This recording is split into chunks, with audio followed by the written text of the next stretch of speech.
Do not forget, you can support the channel with a like, and you can also subscribe to be aware of the latest published videos. Thank you. We hope that here you can find the latest news, ideas, and discoveries from the scientific world. In 1910, the media sparked mass hysteria across the world. For the next 3 months, people lived in unnecessary fear. In February 1910, hysteria erupted across the world. It was due in part to the prediction made by a French astronomer by the name of Camille Flammarion. In May, the Earth was going to pass through the tail of Halley's comet.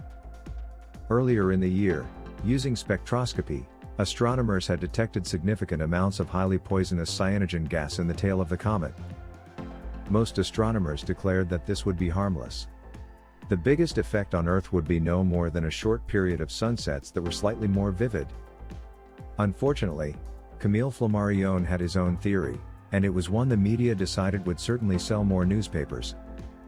Cyanogen gas would impregnate the atmosphere and possibly snuff out all life on the planet, he proclaimed.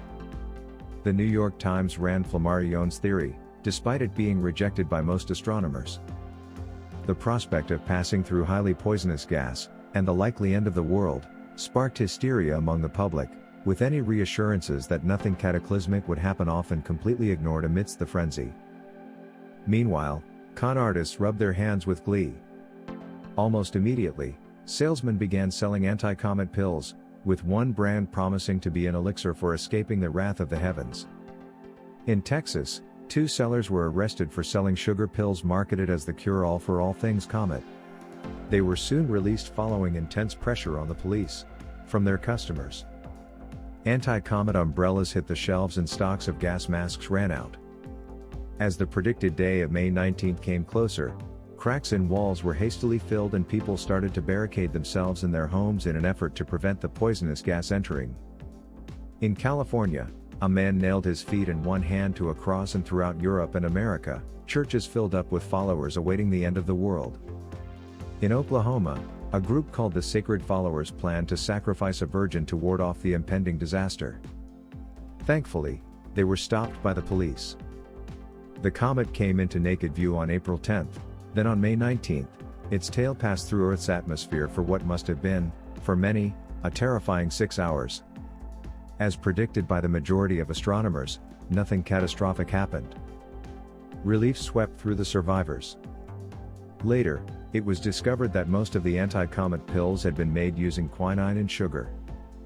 Bonus fact: Mark Twain was born in 1835, the year Halley's comet passed by the Earth, which is approximately every 76 years. In 1909, he wrote, "I came in with Halley's comet in 1835.